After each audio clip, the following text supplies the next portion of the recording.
Indrajit study point में आप सभी का स्वागत है। हम पढ़ रहे एनसीईआरटी क्लास 10 अध्याय 1 सत्ता की साझेदारी भाग 2। इसमें जानेंगे बेल्जियम की समझदारी के बारे में कि बेल्जियम कौन से समझदारी का काम कर अपने जनता को खुश किया। बेल्जियम के नेताओं ने श्रीलंका से अलग रास्ता अपनाने का फैसला लिया। सबसे अलग उन्होंने क्षेत्रीय अंतरों, क्षेत्र में जो अंतर होता है, अंतरों और सांस्कृतिक विविधता को स्वीकार किया। जितने भी क्षेत्रीय अंतर थे उसको भी स्वीकार किया, सांस्कृतिक विविधताएं थी, अलग अलग प्रकार के थी, उसको भी मान लिया। 1970 से 1993 के बीच उन्होंने अपने संविधान में 4 संशोधन सिर्फ इसी बात के लिए किया कि देश में रहने वाले किसी भी रहने वाले आदमी को बेगानापन का एहसास न हो और सभी मिलजुल कर वहां पर रह सके।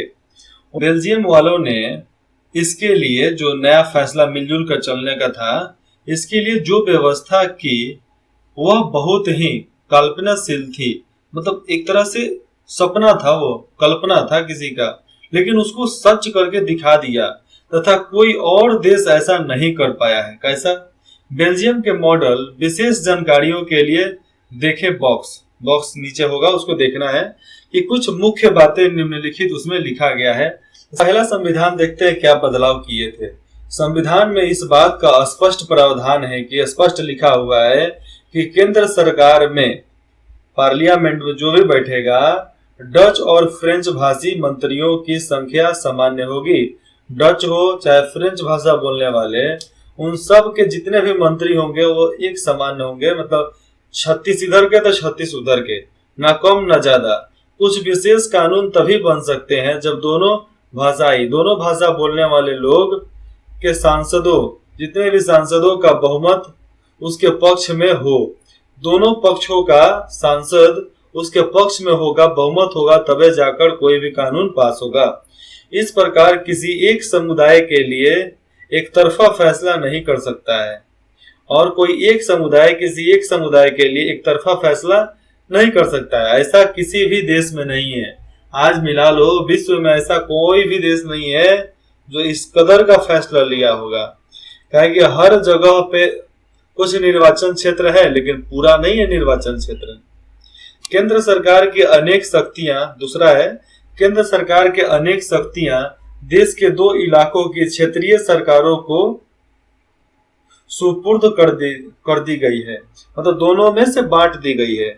यानी राज्य सरकारें केंद्रीय सरकार के अधीन नहीं हैं और जितने भी राज्य सरकार हैं वो केंद्रीय सरकार के अधीन नहीं रहते। वो लोग अपना चाहे तो अलग अलग काम भी कर सकते हैं, लेकिन रिपोर्ट देना पड़ेगा।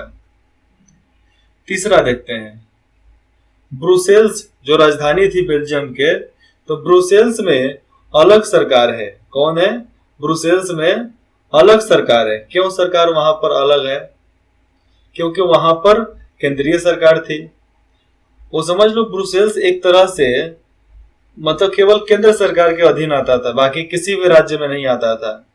इसमें दोनों समुदायों का समान प्रतिनिधित्व है। दोनों सरकार जितने भी हैं, डच बोलने वाले और फ्रेंच बोलने वाले, दोनों का प्रतिनिधित्व एक जैसा समान था, ना ऊपर ना नीचे। फ्रेंच भाषी लोगों ने ब्रुसेल्स में वहां पर सामान्य प्रतिनिधित्व के इस प्रस्ताव को स्वीकार किया, क्योंकि डच भाषी लोगों ने केंद्रीय सरकार में बराबरी का प्रतिनिधित्व स्वीकार किया था। अब दोनों भाषा वाले लोग वहां पर केंद्र सरकार में बराबरी का प्रतिनिधित्व जो किया जाता है, एक दूसरे के साथ रहकर आगे चलना, उसको दोनों भाषा वाले लोग स्वीकार किए थे कि हम दोनों साथ में चलेंगे, चाहे कुछ भी हो जाए, नहीं पलटने वाले। देखो यहाँ पर आपको दोनों भाषा में लिखा गया है, एक फ्रेंच में है और एक डच में है। Grand place Grote Markt. अब क्या लिखा है ये मुझे नहीं पता, ना ही मुझे फ्रेंच आता है ना ही मुझे डच भाषा आता है, दोनों का दोनों नहीं आता है। बेल्जियम की एक बस्ती का पता, ये पता है किसी बस्ती का, यहाँ दिए गए फोटोग्राफ में अंकित है। गौर करें कि स्थान का नाम और दिशा की जानकारी 2 भाषाओं फ्रेंच और डच में दी गई है। अब आप समझो कि ये क्या लिखा है, मुझे नहीं पता। लेकिन यही पता है कि इसका पता इधर से जाने के बाद आपको मिलेगा, बस इसका मतलब यही होता है। अब अगला इसमें प्रावधान था केंद्रीय और राज्य सरकारों के अलावा, केंद्रीय और राज्य सरकार, केंद्र सरकार अलग और राज्य सरकार अलग, उसके अलावा यहाँ एक तीसरे स्तर की सरकार भी काम करती है, यानी सामुदायिक सरकार। जिस तरह हम लोग में होता है ना, मुखिया, ward sarpanch, ward commissioner, mayor, ऐसे ही उधर भी एक अलग से सरकार बनाई गई। इस सरकार का चुनाव एक ही भाषा बोलने वाले लोग करते थे, जिधर पड़ता था उधर के लोग करते थे। डच, फ्रेंच और जर्मन बोलने वाले समुदायों के लोग, चाहे वे जहां भी रहते हो, इस समुदाय सरकार को, जितने भी सामुदायिक सरकार हो जाते थे, इन सब को अपना अपना प्रतिनिधित्व चुन सकते थे कि चलो भाई ये हमारा आदमी, हम इसको चुन लेते हैं। इस सामुदायिक सरकार को चुनते थे, ठीक है। इस पर आज भी वही चलता है। इस सरकार को संस्कृति, शिक्षा और भाषा जैसे मसलों पर फैसले लेने का अधिकार है। और ये जो सामुदायिक सरकार है, ये सांस्कृतिक तौर पे, शिक्षा के तौर पे, भाषा के तौर पे ये फैसला ले सकता है, जिसको केंद्र सरकार भी इज्जत देती है। और ये जो चित्र आप देख सकते हैं, ये ब्रुसेल्स जो है बेल्जियम की राजधानी, वहां का यूरोपीय संसद है। ये देखो, बाकी का संसद कैसा दिखता अलग बात है, यहाँ का संसद भवन देखो कितना शीशा से जगमगा रहा है। आपको बेल्जियम का मॉडल कुछ जटिल लग सकता है, थोड़ा उल्टा सीधा लग सकता है, क्योंकि हम लोग हिंदुस्तान में उसको लपेटा मारने वाले लोग हैं। निश्चित रूप से यह जटिल है, खुद बेल्जियम में रहने वालों के लिए भी जटिल है। अपने लिए तो है ही, लेकिन जो बेल्जियम में रहते हैं उनके लिए भी जटिल है। पर यह व्यवस्था बेहद सफल रही। इसके वजह से ये दंगा, खून खराबा सब बंद हो गया, गृह युद्ध सब बंद हो गया।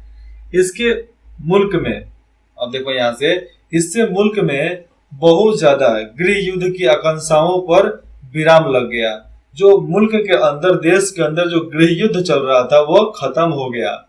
वरना गृह युद्ध की स्थिति में बेल्जियम भाषा के आधार पर दो गुटों में बट जाता। अगर नहीं होता ना तो दो भाषा में ये बेल्जियम बढ़ जाता। बेल्जियम बढ़ जाता तो टांग पसारे लोग बैठे थे कि हम लेंगे, हम लेंगे, हम लेंगे। जब अनेक यूरोपीय देशों ने साथ मिलकर यूरोपीय संघ बनाने का फैसला किया तो ब्रुसेल्स को उसका मुख्यालय चुना गया। और ब्रुसेल्स से ही पूरा यूरोप का कत्था पत्था सब यहीं पर होता था। जितना भी दूर में क्या होने वाला है यूरोप में, सबका संसद यहीं पर, जैसे मैं आपने ऊपर देखा है, ब्रुसेल्स बेल्जियम में स्थित यूरोपीय संसद, यूरोप में क्या होने वाला है उसका संसद में बैठकर फैसला होता था। अभी तक लो, हम लोग यूनाइटेड स्टेट, यूनाइटेड रूस बोला जा सकता है ना, तो रूस अमेरिका दोनों बड़ा बड़ा देश हो गया। अब हम लोग चाहते हैं तो भारत को भी यूनाइटेड बना सकते हैं, यूनाइटेड इंडिया। जैसे में देखो, बांग्लादेश मिल जाएगा, पाकिस्तान मिल जाएगा, म्यांमार मिल जाएगा और भूटान मिल जाए। उसके बाद से आप चल जाओ अफगानिस्तान, काबुल और नीचे का श्रीलंका। अगर इतना मिल जाता है तो हम लोग भी एक भारतीय संघ बना लेंगे। कौन सा? भारतीय संघ। भारतीय संघ की वजह से क्या होगा कि हम देश में अगर जो भी बोलते हैं तो हर देश को मानना पड़ेगा। इतना हम लोगों का कुवत हो जाएगा, औकात हो जाएगा। अभी भी है, हम लोग जो चाहे वही करते हैं। आगे देखिए, जब उनके यूरोपीय देशों ने साथ मिलकर यूरोपीय संघ बनाने का फैसला किया तो ब्रुसेल्स को उसका मुख्यालय बना दिया गया है, जैसा कि आपने जानते हो। चलिए नीचे जानते हैं, कुछ सवाल जैसा ही है। कोई भी आदमी एक अखबार पढ़े और फिर युद्ध और लड़ाइयों के बारे में जो चीज भी हो रहा है उसको काट कर जमा करे। 5-5 छात्रों के 2 समूह एक साथ यह काम कर सकते हैं। फिर दोनों समूह अपनी अपनी सारी कतरन जितना भी काटे हैं साथ मिलाकर कुछ इस तरह से काम कर सकते हैं। कैसे? सारे झगड़ों जितना भी झगड़ा हुआ था उनके स्थान अपने प्रदेश, देश से बाहर के हिसाब से वर्गीकृत करें। इन टकरावों के कारण जानने की कोशिश करें कि इनमें से कितने विवाद सत्ता के बंटवारे को लेकर हुआ था और इनमें से कितना किस किस विवाद को सत्ता में समझदारी, साझेदारी तय करके सुझाया गया था और इसको सुलझाया भी गया था। तो आगे जानते हैं क्या होता है। बेल्जियम और श्रीलंका के इन कथाओं से हमें यह शिक्षा मिलती है कि दोनों ही देश लोकतांत्रिक हैं। फिर भी सत्ता में साझेदारी के सवाल को उन्होंने अलग अलग ढंग से निपटाने की कोशिश की। जो सत्ता में साझेदारी है, बराबरपन का जहां पर व्यवहार होता है, अलग अलग दोनों का विचार, और बेल्जियम हो चाहे श्रीलंका हो, दोनों का विचार भावनाएं अलग थी, क्योंकि दोनों समुदाय भी अलग थे। बेल्जियम के नेताओं को लगा कि, बेल्जियम के जितने भी नेता थे उनको लगा कि विभिन्न समुदाय और क्षेत्रों की भावनाओं का आदर करने पर ही देश की एकता संभव होगा। मतलब जितने भी समुदाय हैं और जितने भी क्षेत्र हैं, उनके भावनाओं का हम आदर करेंगे तभी हमारे देश का एकता संभव हो सकता है। और हर किसी का आदर करोगे तो आपको लोग क्या चीज बनाते हैं, आपको लोग पिलर बनाते हैं अपनी जिंदगी का।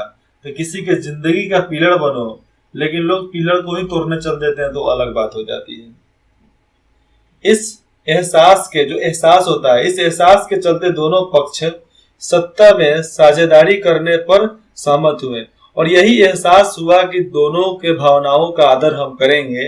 इसके वजह से ही साझेदारी करने पर सहमति हो गए, सब लोग मान गए। श्रीलंका में ठीक उल्टा रास्ता अपनाया गया।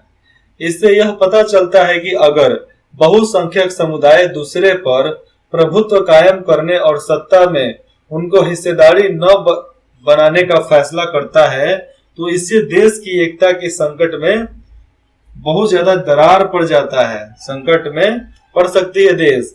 अब देखो, दो समुदाय है देश में, तो दो समुदाय को आप बराबर बराबर नहीं मानते हो, तो बराबर बराबर नहीं मानोगे तो क्या होगा, दोनों समुदाय जो है उसी देश में रहकर गृह युद्ध करेंगे। कभी ये उनसे लड़ जाएगा, कभी वो उनसे लड़ जाएगा, कभी सिंगली लोग तमिल वालों से लड़ जाएंगे, तमिल वाले लोग सिंगली से लड़ जाएंगे।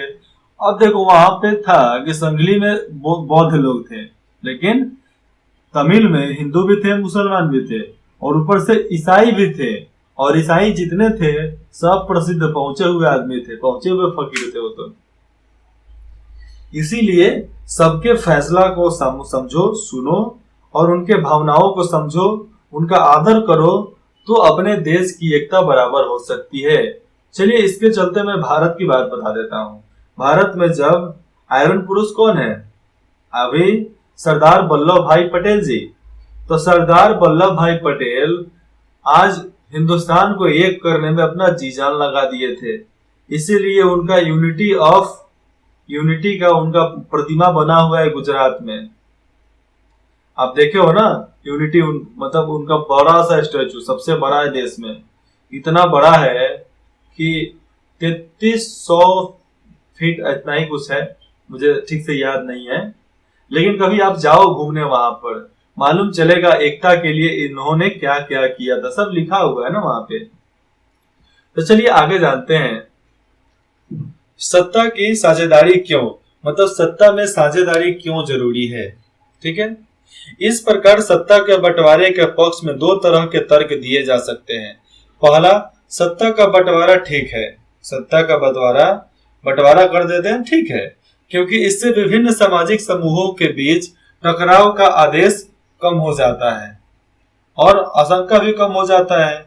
चूंकि सामाजिक टकराव आगे बढ़कर अक्सर हिंसा और राजनीतिक स्थिरता का रूप ले लेता है। देखो यहाँ पे, यही सामाजिक टकराव आगे बढ़कर हिंसा और राजनीतिक की जगह ले लेता है। इसलिए सत्ता में हिस्सा दे देना राजनीतिक व्यवस्था के अस्थाई के लिए अच्छा है, अस्तित्व के लिए अच्छा है। अब अगर हम हिस्सा दे देते हैं तो ये लोग राजनीतिक व्यवस्था को बनाए रखेंगे तो हमारा अस्तित्व भी बचा रहेगा। बहुसंख्यक समुदाय की इच्छा को बाकी सभी पर थोपना तात्कालिक तौर पर लाभकारी लग सकता है। अब देखो, बहुसंख्यक जितने भी लोग हैं, मतलब ज्यादा संख्या थी सिंगलियों की, अगर वो कोई भी मतलब बहुसंख्यक जो समुदाय है, अगर कोई भी फैसला थोपते दूसरे श्रेणी पे, मतलब दूसरे भाषा बोलने वाले पे, तो कुछ देर तक तो लाभ होता, कुछ देर तक बढ़िया लाभ होता, लेकिन उसके बाद पर आगे चलकर यह देश की अखंडता का कारण भी बन सकता है। ये आगे चल के देश को भी तोड़ सकता है कि नहीं, आप अपना मनमानी कर रहे हैं, हम अपना मनमानी करेंगे, अब चलिए हम आपके देश में नहीं रहना चाहते, हमारा अलग स्वराज्य बनाना है बस। ये देखो जर्मन गवर्नमेंट, ये जर्मन गवर्नमेंट का गाड़ी है, पहले 2 स्टेयरिंग हुआ करता था। बाई तरफ अंकित कार्टून में जर्मनी की एक समस्या का संकेत किया गया है। वहां क्रिश्चियन डेमोक्रेटिक पार्टी और सोशल डेमोक्रेटिक पार्टी नामक 2 बड़ी पार्टियों की गठन सरकार है। ऐतिहासिक रूप से ये दोनों पार्टियां एक दूसरे के प्रतिस्पर्धा रही है, दोनों एक दूसरे के सामने रहा है। सन 2005 के चुनाव में इन दोनों में से किसी को अपने बूते सरकार बनाने लायक बहुमत नहीं मिला, इसलिए इन्हें गठबंधन सरकार बनानी पड़ी। दोनों दल विभिन्न नीतिगत मामलों पर अलग अलग पक्ष लेते हैं, फिर भी वहां साथ मिलकर सरकार चला रहे हैं। जर्मनी की संसद के बारे में जानकारी के लिए लॉगिन करें www. क्या लिखा है bundestag.de/en। इस पर नहीं मालूम चलता है, सारा लिंक पहले का है, बंद हो गया है। तब देखो घातक हो सकता है अगर सब किसी का बात नहीं माने तो। और जितने भी बहुसंख्यक है, जिसकी संख्या ज्यादा है, तो बहुसंख्यकों का आतंक सिर्फ अल्पसंख्यकों के लिए ही परेशानी पैदा नहीं करता, अक्सर यह बहुसंख्यकों के लिए बर्बादी का कारण भी बन सकता है। सत्ता का बंटवारा लोकतांत्रिक व्यवस्था के लिए ठीक है, सत्ता का बंटवारा लोकतंत्र के व्यवस्था के लिए बहुत अच्छा है, बहुत बढ़िया है। इसके लिए पक्ष में एक और बात कही जा सकती है, और वह बात कही जा रही है, और वह बात बहुत ज्यादा गहरी भी है। कौन सी बात? सत्ता की साझेदारी दरअसल लोकतंत्र की आत्मा है।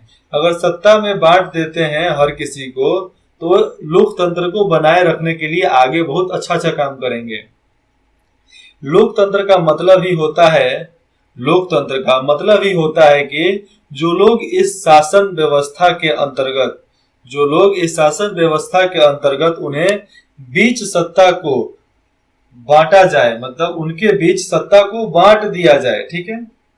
ये लोग इसी दर्रे से रहें और इसी तरह ये लोग बरकरार रहें।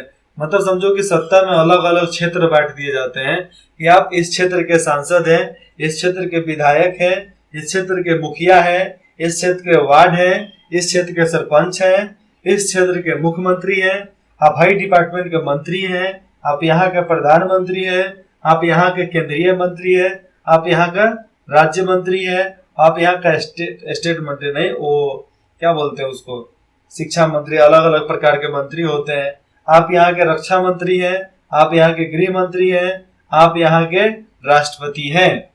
इन सब में अलग अलग तरीके से लोगों के बीच में हिस्सेदारी को बांट दिया गया है।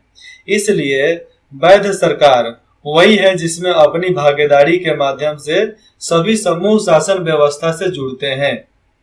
बात यही है, अगर हम बांट देते हैं सरकार को, हर भाग को बांट देते हैं अलग अलग समुदाय वाले के बीच में, तो उसके भागीदारी की वजह से शासन व्यवस्था जुड़ जाते हैं और जुड़ने के बाद से अच्छा काम करने के लिए आगे बढ़ते हैं। इन 2 तर्कों में से एक को हम युक्तिपरक और दूसरे को हम नैतिक तर्क कह सकते हैं। एक को युक्तिपरक और दूसरे को नैतिक तर्क कह सकते हैं। कैसे?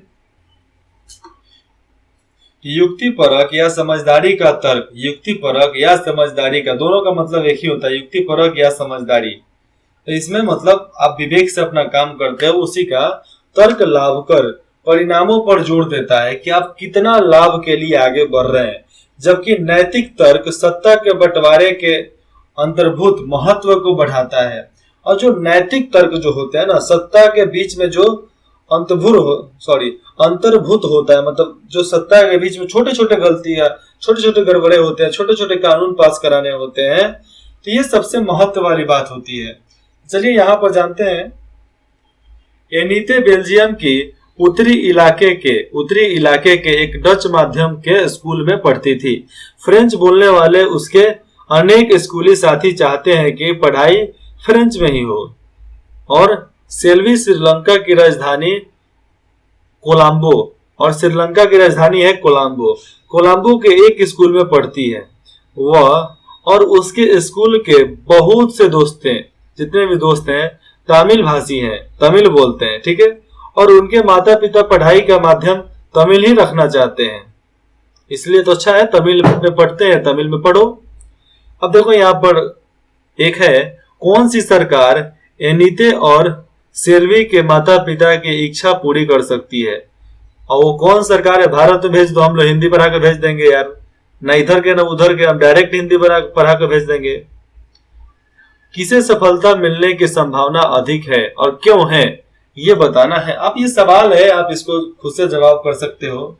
और ये बात बोल भेद खोल, और इसमें ये थोड़ा सा नया तरीके से है, तो आप इसको भी समझा सकते हैं हर किसी को। अगले भाग में पढ़ेंगे खलील की उलझन। खलील की उलझन, कभी भी टीचर से मत लगना यार, अपना पढ़ाई में लगो। टीचर से लगने से क्या फायदा? पढ़ाई पढ़ो, एग्जामिनेशन क्रैक करो, एग्जाम पास करो, उसके बाद से आराम से आगे चलो, बिजनेस करो, नौकरी करना है तो नौकरी करो। लेकिन कब करोगे नौकरी? कब? जब तुम्हारा बैकग्राउंड, मतलब बैकग्राउंड वो वाला बैकग्राउंड नहीं, पढ़ाई का बैकग्राउंड अच्छा हो, तभी तुम बिजनेस को अच्छे तरीके से संभाल सकते हो, आगे बढ़ा सकते हो। कोई भी बिजनेसमैन आज आगे बढ़ा है तो कुछ ना कुछ पढ़कर बढ़ा है। किताबी ज्ञान अलग बात होती है, लेकिन किताबी ज्ञान से भी जो मिलता है ना, उसी के अनुसार ही दूसरा ज्ञान समझ में आता है। किताबी ज्ञान अगर नहीं होगा ना तो बाकी ज्ञान समझ में नहीं आएगा, लिख लोढ़ा पर पत्थर हो जाएगा हाल। तो फिर मिलते हैं अगले भाग में, जब पढ़ेंगे खलील की उलझन। उसमें ये जैसा एक कहानी है, थोड़ा समझने में मजा आएगा इसको। इंद्रजीत स्टडी पॉइंट में जुड़ने के लिए आप सभी का बहुत बहुत धन्यवाद। आशा करते हैं आप कमेंट जरूर करके बताएंगे कि आपको ये चैप्टर कैसा लगा। धन्यवाद।